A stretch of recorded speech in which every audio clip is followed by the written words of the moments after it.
This is the 21st season of Bass Talk Live. BTL is presented by Bass Cat Boats, Strike King Lures, AFTCO, Pro Guide Batteries, Spro, Gamakatsu, The Bass Tank, Denali Rods, Beatdown Outdoors, and Sunline. BTL coming at you. Good morning and welcome to another exciting edition of BTL Bass Talk Live, where we are going to talk about bass fishing. I feel like we kind of came back, had the week off for the Leech Lake Open up in Minnesota. And I feel like we kind of came back with a handful of really good shows. A little AOY special to kick things off earlier this week with Jacob Wheeler. The dude is on the go 24/7. I got an interesting comment there with the guys that are just absolutely tearing it up at the top there. I would love to see like a best of 7 series on random fisheries between Jacob Wheeler and Trey McKinney right now. Now I know Trey hasn't accomplished the same number of wins, the 10 BPT wins that Jacob Wheeler has, the 4 Angler of the Years in the 5 seasons, but I think those are the two guys. I think those guys that would be a fun series. It'd be kind of like when they did the Canada Cup in hockey back in like the late 80s, just two the top teams going at it. And then Eric Luzak came on, talked about a 31 5-pound bag of smallmouth out of the St. Lawrence River. It's unbelievable to imagine catching 714, a 7, and then 3 other 6s in a tournament day. Especially where they were taking out of with a 90-mile run just to get to the fishing area, to do all that in 3 hours to catch 6 fish. That was a really good show. And then yesterday, one of my favorite shows of the year, really impressed. Just kind of watching him from afar, and it's got to be tough. I know one of our guests today, he's got a son who's has experienced that same thing, but to be Randy Howell's son, you know, the classic champ, 2014 on Lake Gunnersville, but then to make your own path, to see how hard he's worked at it, and then to pay off with a frogfish victory on Leech Lake. Laker Howell was a really good interview yesterday, kind of watching and getting inside of his brain to kind of take the things that he's learned from being in the Howell family since he was born, you know, with Randy being a big time professional angler, but then make his own path out of it. So I also kind of, before each show, I also do I kind of peruse to see, I wanted to see, you know, had Laker been on any other shows, just to kind of catch, I try to do things that are a little unique. And screwed, I'm going to say it. I thought for sure, and I don't watch it regularly, I wanted to see what the Randy Blockett had to say about this last Bassmaster Open, with 100 guys going out fishing boulders on a smallmouth fishery that had been dominated by a local on a dice 8-pound test at a smallmouth in Easton Fothergill last year, and the majority of the guys smallmouth fishing. I thought for sure he would have a video about a guy who buys and discontinued old school snag-proof frog off eBay, goes out in a 2-day tournament, throws it exclusively, and smokes all the scopers. It's like the 3rd or 4th time it's happened this year. You had Wes Logan, who did it on 10 Killer. You had Pat Schlapper, who did it on the Sabine, but those are kind of non-traditional scoping. Dude, he has done 13 videos over the past 4 days since Laker Howell has won on a frog out of the rice and beat all the scopers. Hasn't said a damn word about it. So there's that for your narrative. I just wanted to kind of get that off my chest. I found that was very interesting. Doesn't fit the narrative. Why do a video about it?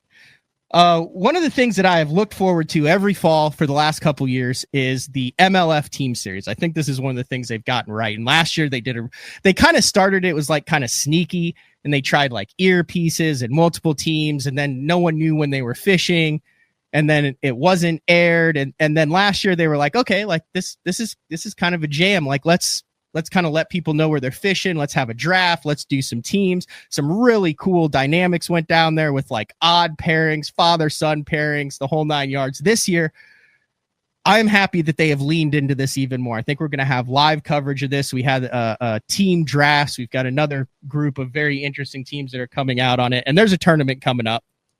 I need to pull up the name of this tournament here. 1 second. and then we'll bring our guests in for the day. I could not write down the name of this tournament because it's a mouthful. It is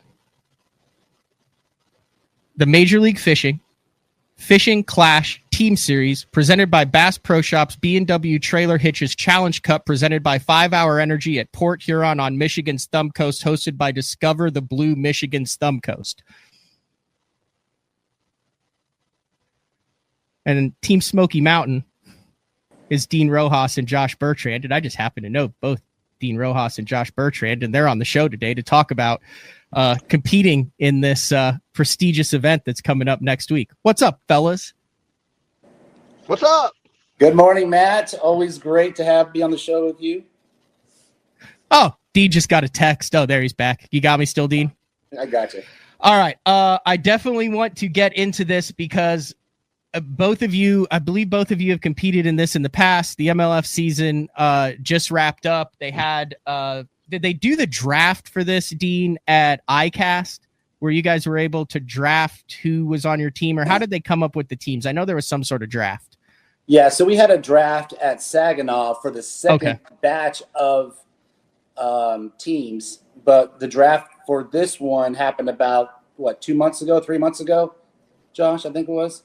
Yeah, I believe it was right before Kentucky Lake. So yeah, we've known about this for a while. Mm-hmm. Yeah, I think in maybe June, maybe May. So who drafted who, Josh? Did you draft Dean, or did Dean draft you, or did they just, because there's interesting teams, and this is obviously Team Arizona here. You guiding, you actually have a guide trip later on today. Dean, Lake Havasu City. Lake Havasu right there. I mean, you've been there forever. You have to water your rocks in your yard out there. That's one of the things. If you've ever been to Havasu, everybody's out there. I sweep the rocks. I don't water. Everyone's out there in their yard with a hose and a sweeper, and they're sweeping their yard because there's no grass out there. But how did you guys end up on the same team then? Yeah, so I mean, I had the honor. I was lucky enough for Dean to draft me. So the way it works for these deals is the league takes, a few tournaments. In this case, it was the first 3 tournaments of the year, and they take the top performers out of those tournaments, and those guys are the captains, and they draft their team basically. So you've got, I believe, 24 captains, and there's 24 other anglers that get selected by the captains. So Dean ended up calling me on the way to that event that the draft was at, and said he was looking to fish together. So I was stoked about that, and ended up working out. Yeah, talk so about cool, the decision to pick Josh. Yeah, well, I love the Cup events. I've been there ever since the very beginning, and then they went into the Team Series, and it's a whole different dynamic from what we're used to doing at our level. And what I've learned in the last 3 that I've done is you need like diversification in a team. Like, you don't want, that's my opinion. We made a bunch of final rounds, and you have to, because there's so many different bodies of water that you're fishing, you don't know where you're going. So you want to pick somebody, or have another competitor with you that is really good at certain things, and then I'm good at what I do. And so wherever we go, the chances of us being able to perform whatever's thrown at us is gonna prevail. And so that was the whole objective. Of course, I wanted, Josh is a good friend of mine. We're the last 2 from Arizona out here. So yeah. I was like, man, it'd be cool to fish with Josh. And I thought, man, that'd be a good pick. Josh is, he's won the U.S. Open. He's won a big elite series on St. Lawrence. He's, top 10 a lot. And I'm like, this is my guy. This is what I want. And this is what we need. I'm good at what I do. He's excellent at what he does. And that way, whatever's thrown at us, you look at it, I think we got it covered. We got it. Did you guys know at the time where the venue was going to be? Port Huron, I would assume it's. I've never fished there, but I would assume it's got to have largemouth and smallmouth possibilities, with which Josh very prowess with that open water, kind of Great Lakes Smalley stuff. Dean, you're not afraid to get out there and catch them, but you can also mix it up shallow. So did you know when the pairings that it was probably going to be a kind of a dynamic fishery like that? Or was that not kind of let you guys know until after the picking? No, the only thing with that is like we didn't know where we were going until about a month after that. We were right after I think it was Potomac, they made the announcement for that. So a little bit after that, I think it was. And then it was good. But wherever we go, so you got to figure too, it's August. We're probably not going to go down south. We just finished up here, at Saginaw Bay, a couple weeks ago. They're going to keep it kind of close. Okay. I mean, within, 500 to 800 miles, 1,000, in that range. They're not going to go all the way to Florida, South Texas, So you got to think of that. So, and it's northern, it's nice up there at this time of year. So you kind of figure that's going to play. And so that's kind of where, that was another dynamic why I picked Josh as well, is because, his expertise up in that area. How do you decide whose boat you use, who runs the show, how the stuff is done? I know that I think they provided boats last year for you guys, or did you pick, or like, how do you determine whose vessel you're competing out of? Because I mean, that's kind of like your living room. That's your office. Yeah. So Matt, they provide the boats. Okay. So we just bring our gear. And so, for us, we Josh and I have chatted a lot in the last, 3 weeks and so forth. So we're on preparation, what we're going to need and stuff. But, what I learned last year, I picked Michael Neal. We've done well in the past, as my team partner. And we were in the same boat together. And I learned something because it's different when they just, when you're fishing with somebody, and you're at such a high level and you're used to doing things your way. And then all of a sudden you got two guys that are the same thing in the boat. And now you're competing on that day. So I asked Josh, I said, Josh, do you mind if we like go fishing, somewhere? I don't care. I'll go to Roosevelt. You can come here, whatever you want to do. And he goes, dude, I'd love to. Let's hook that up. So we found a day and we went out and we fished together the whole day. And we talked strategy. We talked about, what, and I saw what he likes to do. He sees what I like to do and how we can communicate. And now going into this event, I don't feel any uncomfortableness or, awkwardness going into it. And because now I know, Josh is a great angler. I know he's going to give it all. And we're going to work as a team moving through all this. So we've prepared for it and we're going to find out all next week. So I'm excited about it. Talk a little bit about that preparation that day on the water with Dean, Josh. Like, what did you guys work through? Did you determine how you're standing in the boat, your kind of thought processes through the tournament? Like what do you think the value kind of actually, when you get down to the nitty gritty, was of getting in the boat with Dean for 12 hours? Yeah, it was huge. And I think it was a great idea by Dean. I'm glad we did it. Last year I fished with Adrian Avina, and he's a buddy of mine, and we gelled pretty easily on the boat. But I totally get what Dean is saying there. Like, you've got two guys that are used to being the captain, and then you put them on the boat together. And it's funny, I fished a team tournament with Clifford Perch back in the day, man. The first time we ever fished together, we jumped into a tournament and we were running into each other, knocking each other's fish off with the net. It was awful. And Cliff, he'll tell you the same thing. We just were over each other all night. And that's what happens when you jump in the boat with someone who you're not used to fishing with, the first time in a tournament. So, Dean and I, we had a great time. I mean, he's one of the best, not just shallow water, but just best bass fishermen ever to live, in my opinion. Mm-hmm. And, when we went fishing, we did a lot of shallow fishing. And I know in that case, if we fish shallow, my job is to just complement whatever Dean's doing, right? If we go deep, I can take the reins and we can do that. But if we're going to fish shallow, Dean is on the trolling motor, and I'm just trying to compliment him, just like I would want a co-angler to compliment me in a tournament. So with a shared weight.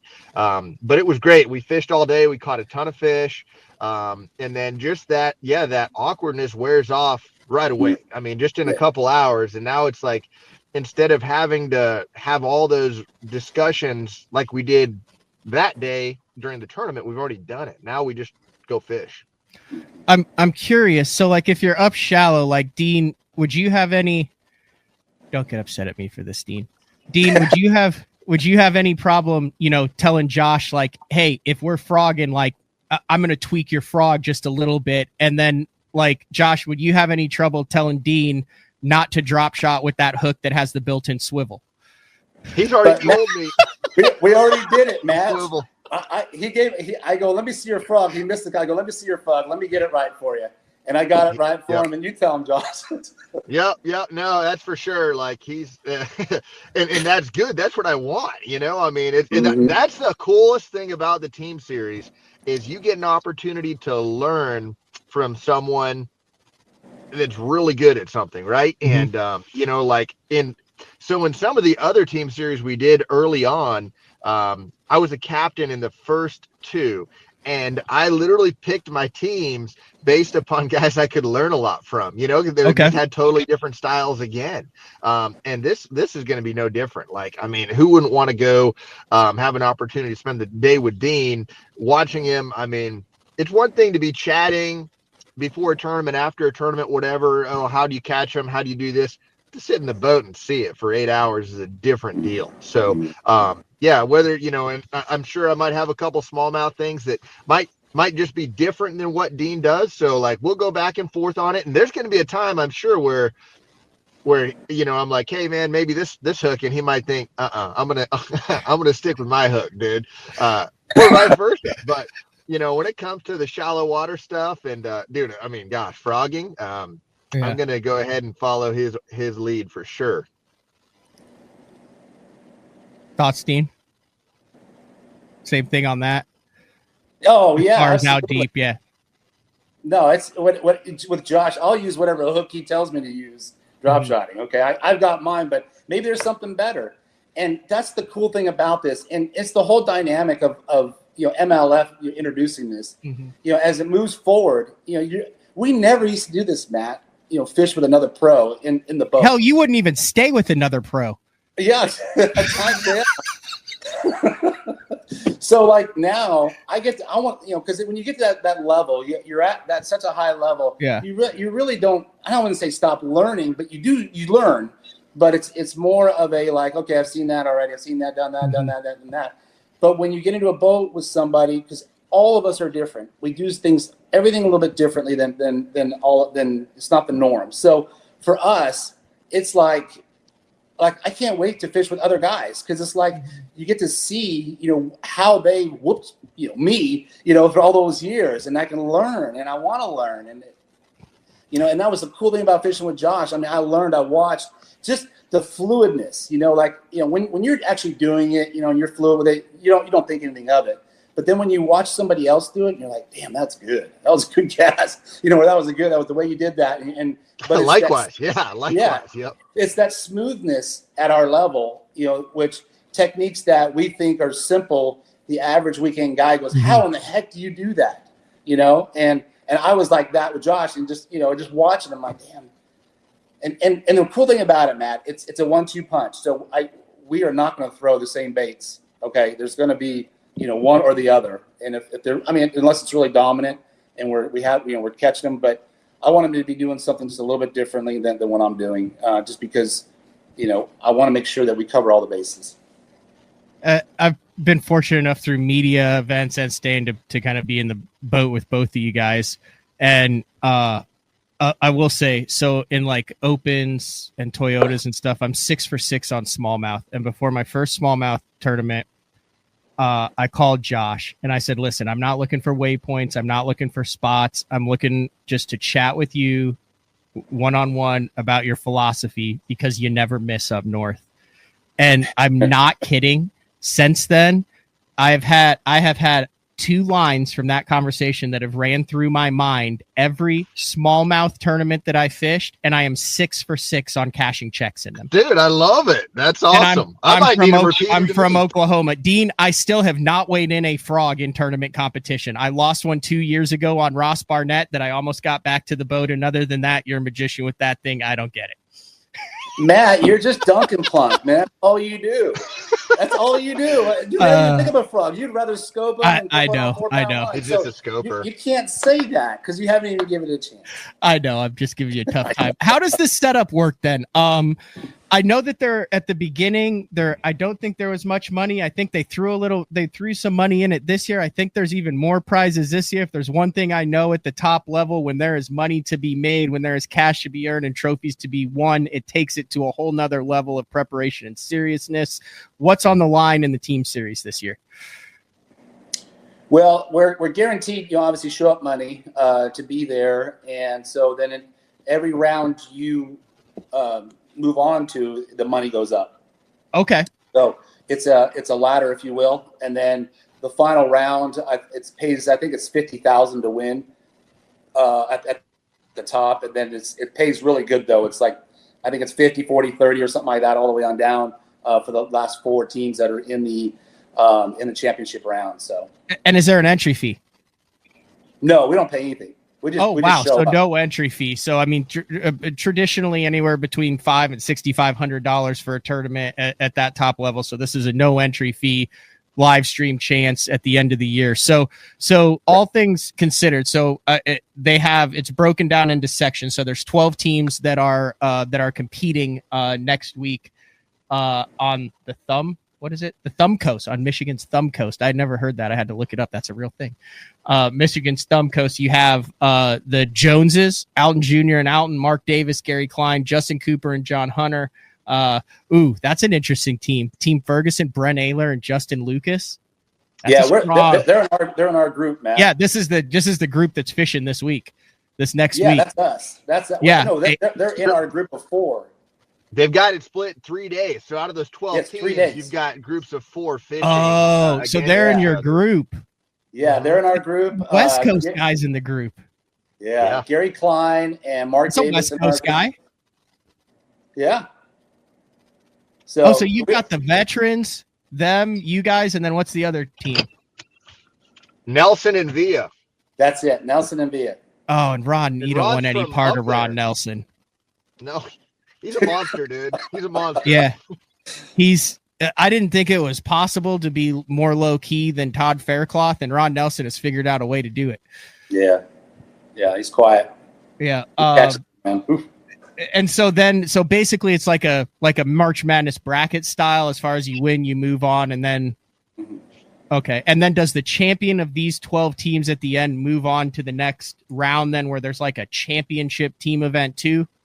No, so that in the qualifying rounds, you need to finish, and the top 2 teams move on, and then the bottom 2 are done. So after they've done through the process, they've cut it. They'll be down to 6 teams, and then you'll have 2 winners and 2 second place finishers fish in one round, and then they break it down.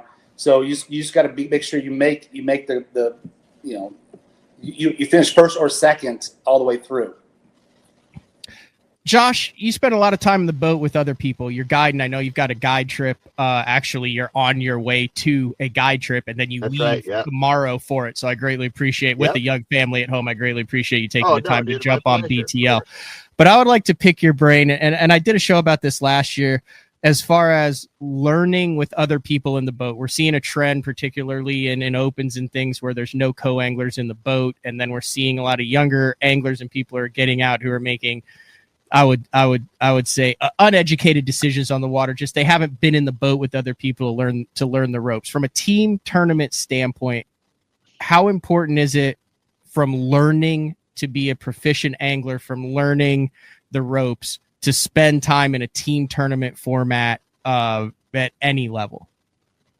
Yeah, I mean, it goes back to anything where time on the water is so critical. And it's funny because like a team tournament, I do like, if you look at like the local level, when I fish a lot of team tournaments, I fish with the same guy all the time, right? So like when you're doing that, you kind of learn the same things. It's easy to get stuck in certain ways fishing the same lakes with the same guys.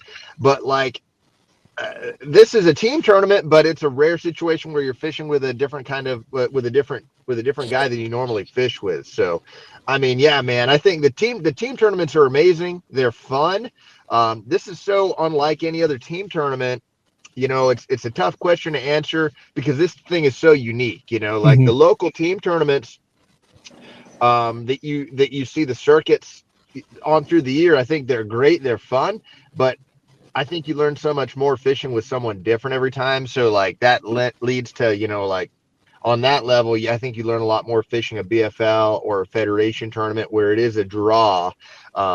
But like for us, we're fishing by ourselves all the time. And Dean kind of hinted at it earlier, like, and man, I got to be honest, man, I did for a few years, especially when the kids were toddlers, right? Like you learn a lot and you get to a point to where it's like, my life's so busy. I know a lot about bass fishing. You can get a little stagnant on learning. You can get a little stagnant on your learning curve. And it's been a real eye-opener over the last couple of years to watch all these young new fishermen come in and have so much success. And I feel like, especially in the last 6 months, I've really tried to crank up, open up my mind a little bit, and try to speed my learning curve back up, because that can never stop. And this is an awesome opportunity for me to fish with Dean and get such a wealth of knowledge in such a short amount of time. From the format standpoint, Dean, you're one of probably 10 or 15 guys going in the sport right now that has competed in every possible top tournament format, from the E50s through every form of MLF, the entire Elite Series, top 150s, invitationals, co-anglers, you've done it all. This team tournament format at this level, this is a professional team series now, and at the top level, how important is a team series event at the top level to the health of professional bass fishing? Or is this a novelty? Is this something that you think is important for the health of the sport moving forward? Well, you did forget fish and chips too. That was the fish and chips and ultimate match fishing. But you know what? And I loved every single one of them, Matt. Because they were different, and each one of those, they're trying to break through what our traditional thing is of going out and fishing for 5. Now, going back to the team stuff, look, all of our fans, all the people that watch BTL, they probably all competed in a team tournament at some point in their life, or they've been out fishing with their buddy on the water and had a friendly competition. So the cool thing about what they've done, and it's, you guys to give some kudos to MLF for bringing this up and actually having pros competing as teams, and I think it's been talked about for many years, but nobody actually did it. And I think it's great. I think that the fans can relate to it, because they fish with their buddies at home on their local team circuit, and it's fun fishing together in a combined 5-fish deal, where you guys are working together for the ultimate goal of winning or cashing a check. I mean, that's it. And for the fun factor, it's nice to have somebody in the boat to chat with, visit with, if you're just casually out there just having a fun time. So the team series that we're doing this fall, I think is the pinnacle of what can be showcased across all fronts in the fishing industry, in the bass fishing industry, because they can all relate to it. Like Josh mentioned, we're in the boat all day by ourselves all the time. I mean, it is. I mean, at times it gets boring out there, okay? Because you're just, because you're just in the abyss sometimes, just out there. And when you have somebody else in the boat with you, there's conversation and so forth, and ideas, and and you can feed off each other, because if one's not feeling good, the other one can charge you up, say, come on, man, let's go. We got to go here, and here, and we got to do this, and that. And remember, we caught a 5-pounder here, we caught a 3-pounder over there. Next thing you know, you got that guy excited, got him back up again, and everything is moving. And you guys work good as a team, and those are things that happen every Saturday, on a local team circuit, and that's why the guys love it, and that's why the guys do it, and that's why we all do it. Is for the camaraderie, the friendship, the competition, and just spending a day on the water with your friend, and hoping to get a check, So I think they've hit a home run with it, and I'm excited because I get to fish with different anglers. Josh gets to fish with different anglers, and we just learn. Now we can learn a lot more than where we're at, and I mean, like hands-on. deals where the guys are real time. Yeah, I found it on here. We're talking with Dean Rojas, Josh Bertrand, two Bass Pro Tour MLF anglers about the upcoming Team Series Challenge Cup. And I did find it all on here, the refresher. During a 3-day qualifying round, 4 teams take the water each day, with the top 2 advancing to the knockout round. That makes 6 teams who move on and 6 teams who go home. Then the 3 teams will compete across 2 days of knockout round competition, with the 3rd place tandem eliminated. Finally, the 4 remaining teams will compete for the trophies during a winner-take-all championship round. Streaming all 6 days of competition, 10 a.m. to 5 p.m. on MLF Now, and Major League Fishing, My Outdoor TV app. And then also, I don't think I mentioned this, but the RFD TV also airs the entire opening day of the Challenge Cup. So you've got Bass Now that's on Roku, which I just found out that my bedroom TV has Roku, which is kind of cool. I was unaware of that before. So I actually tuned into some Bassmaster stuff on Roku and RFD TV for. Hey, I'm sorry, guys. Can you hear me? I can't hear you guys. Here we go. He can't hear us. So I'm just going to. Do I need to do something with my mic? Yeah, he's got to log out and then log back in so he can hear the mic. It's a weird StreamYard thing where if you have a call, it knocks your audio out to where we can hear him, but they can't hear us. So anyway, now would be a good time to take a break. And then when we come back, we can wrap things up for the Team Series, talking with Dean Rojas, Josh Bertrand, Team Smoky Mountain. That's it. That's been, I want to get Josh back on here. You got us back here. We're gonna take a quick 30-second break. When I come back, I want to talk about Team Smoky Mountain a little bit, Josh. One of the coolest and long-standing non-endemic sponsorships in the fishing industry that you've that you have had. So it's BTL. What day of the week is it? Is it a Wednesday already? Wednesday. Holy cow! It's BTL on a Wednesday. We'll be back right after this. The new Puma STS has been redesigned from the ground up. With the angler, design, function, and performance in mind, nothing on this new offering was compromised, and the only thing carried over from the previous version is the name.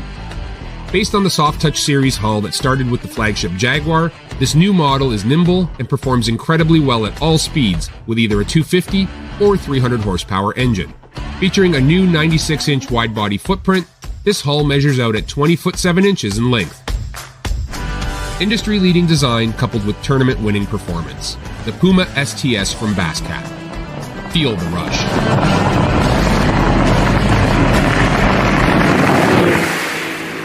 As a professional angler, there's only one thing that connects you to your paycheck. Probably the most crucial part to tournament bass fishing. I use Sunline because they have a line for every application. Shooter, FX2, All Might, super light line, big stuff, big sticks. Sunline has you covered. Sharp as can be. Super strong, super durable. Really good penetration. Thinner and stronger. Catch fish after fish.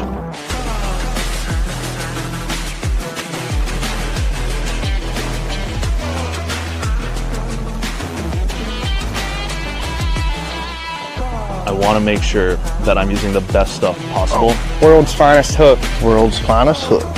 Gamakatsu. World's finest hook.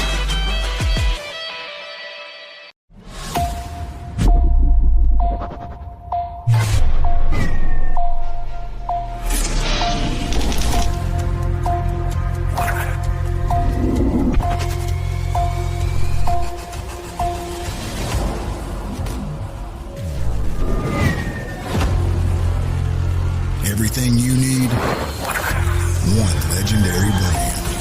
Top 100, Strike King.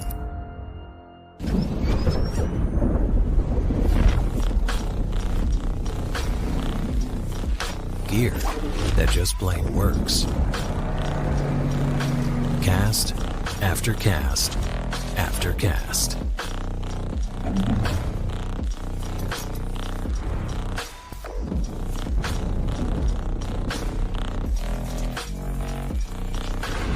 Avco. Any fish, any water.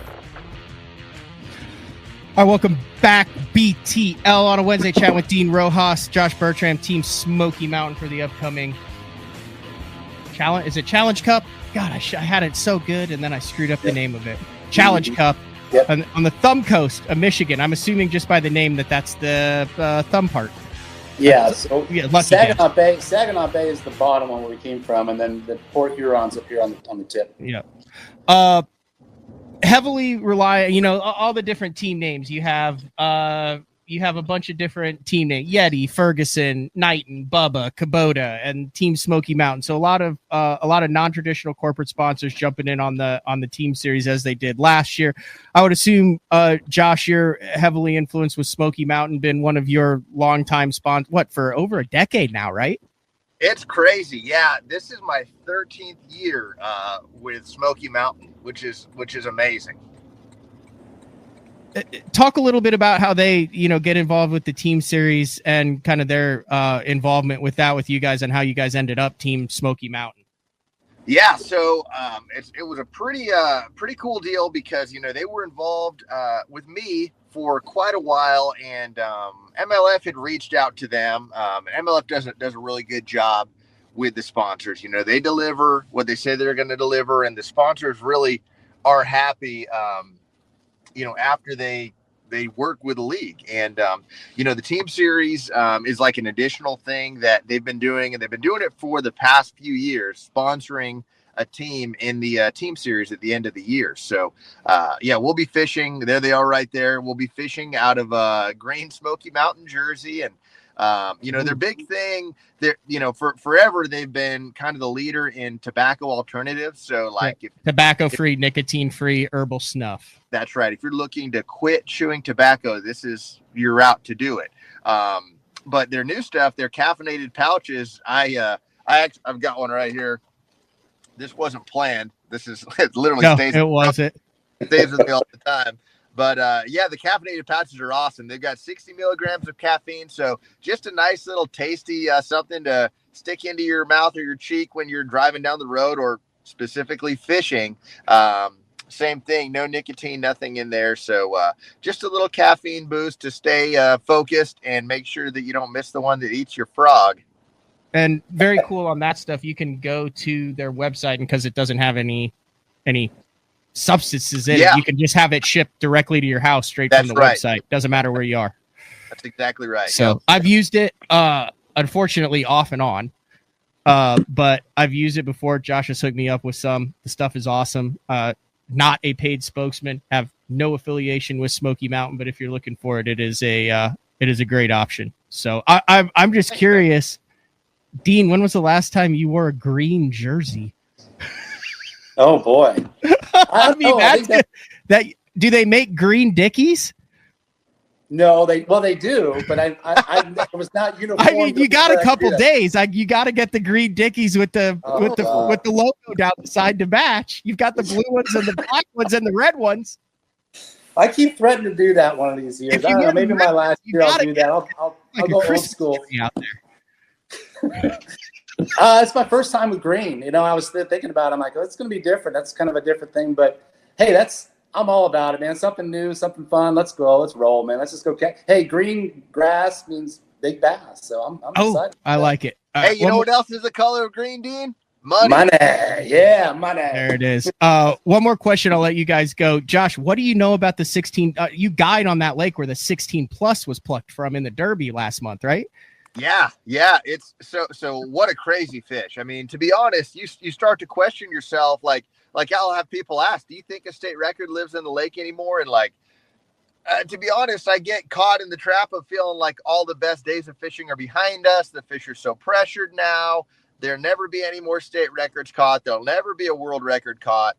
Even with the technology we have, the fish are getting smarter and they're getting beat up. But that was a fresh breath of fresh air to see that giant fish come out. The guy that caught it, I see him at local tournaments all the time. Good guy, great guy. I don't know all the details outside of, what's public. I haven't talked to him or anything about it, but just cool to see. That lake is really coming on. I had a guide client catch a 10-8 out of there in June. And, the bags have been really good. So it was cool to see, man. I mean, it gives a fisherman hope that any cast you could catch a fish like that, that is a fish that everyone will hear about. It's pretty neat. Nice. And then Havasu, Dean, great tournament venue. I'm waiting for one of the major tours to go back to Havasu, but still a good summer on Havasu. Yeah, in fact, Little Machine and I were getting ready. He's been barking at me at the break there to hurry up because he wants to go fishing. Today's his day off, so he's like, "Come on, Dad, we need to go fishing." So if you hear somebody yell or scream, it's him because he's got the boat hooked up, all the tackle. And who runs that trolling motor? I'm sorry. Who runs that trolling motor? He does. Really? Unless he's really good. Okay, yeah. Well, but sometimes his boat position, he's getting a lot better. I have to tell him, hey man, you got to do this and that, because he'll just hang me out to dry. Like I have nowhere to cast, right? So I'm like, Austin, you gotta move the boat a little bit. He's like, oh, sorry, Dad. And I'm constantly trying to cast in the reeds. Yeah. practicing for that UMF call in a couple years. Yeah, I know. So he's, I'm very grateful and very appreciative. I have a son that loves to bass fish as much as I do, and that's all he does on his days off. He goes fishing, and then he goes after work, and he works at a tackle store here at Bass Tackle Master here in Havasu, and so he's around it all the time, and he just wants to go. So we're gonna get a little tune up for this weekend, but I'm excited to fish with Josh. I'm excited. Thanks, Matt, for having us on the show. Always a pleasure. Always a joy to be here. And it's just, look, man, I'm excited for next year. I'm excited for the future. I mean, there's a lot of great things on the horizon for me. I'm not slowing down. I want to keep the pedal down and just keep going. And I want to get back on the top up there. So it's gonna be fun. So I'm working at it. No retirement announcement from Dean Rojas today. No. And you know what, Matt? There probably won't be. I'll just part. I'm not one of those guys that need all of that. You still got 35 years to get to Rick Clunn? Yeah, I ain't doing it that long. No, I mean, I love bass fishing, but I don't love it that much. All right. Yeah. Yep. You know what I mean? All right. I hear you. Are you at the launch ramp, Josh? Not yet. No, I keep pulling over. I'm like inching closer, and okay. Well, we'll let you guys go. I don't want to keep the Little Machine waiting. I know you've got a big guide trip today. Is it AZ Bass Guides if they want to get out with you, Josh? Oh, you can actually just go right to my website, Josh Bertrand Fishing. JoshBertrandFishing.com. Thanks. Yep. Appreciate it big time. And you guide on the lake where a 16-pounder came out of. Yeah, I sure do. So yeah, I wondered if that would if the phones might start ringing a little extra because of that. It's probably not going to hurt, but it's good for business when someone catches a 16-pounder on your lake. That's for sure. Yep. All right, fellas, have a good morning. Good luck. Catch them up. Thanks for having us. See you, Dino. See you, Josh. All right, Josh Bertrand, Dean Rojas. We're going to wrap things up here because in 20 minutes at 9:35 a.m. over on Andrew Upshaw's channel, we are doing the final Open Pros Pick'em for the final Bassmaster Elite Series event of the season on the Mississippi River out of La Crosse. Andrew, Todd Castledine, and myself. So if you guys head over there at 9:35 on Andrew Upshaw's YouTube channel, you can watch that Open Pros Pick'em live. Really good show. Two really good guys, and commend MLF for really kind of leaning into this team series format. I've kind of followed the PBR. I know that the PBR did a team series. I mentioned that on the show before. There's actually a lot of parallels and connections with some people and some kind of strategies and business stuff between the professional bull riding PBR and kind of their split 25, 30 years ago, or roughly around that time. And then they kind of revamped things with the team series where they took all these individual guys, all these individual dudes and put them on different teams. Oklahoma has a team, Texas, Fort Worth has a team, Kansas City has a team. And it's taken some time for those guys to really kind of figure out like how to work as a team in a bull riding setting. But I get on the PBR YouTube stream. I watch the team series. I kind of follow along how that is, and I think it's interesting to see it going in the fishing arena as well. So we'll be back tomorrow live Thursday morning with Frank Scalish with another day 4. I think we're going to do some giveaway stuff there since we missed last week, and then we'll we may have some clothing announcements and an announcement for an evening show. We'll also be giving away some things, but like I said, a very busy time with Dean going and traveling. Everybody's traveling to this, so can't thank these guys enough for taking time to jump on Bass Talk Live. Listen, if you've enjoyed what you're hearing, what you're seeing, like, thumbs up, share the stuff. If you're listening on iTunes or an MP3 platform, leave a review and a ranking. We're getting towards that time where we're looking to revamp for 2026. There's some things that I'd like to do to bring some more content to you guys, and those reviews, comments go a long way into being able to make that happen. So we'll talk to everybody same time, same place tomorrow with a day 4. This has been another edition of BTL. We'll talk to everyone later. See ya.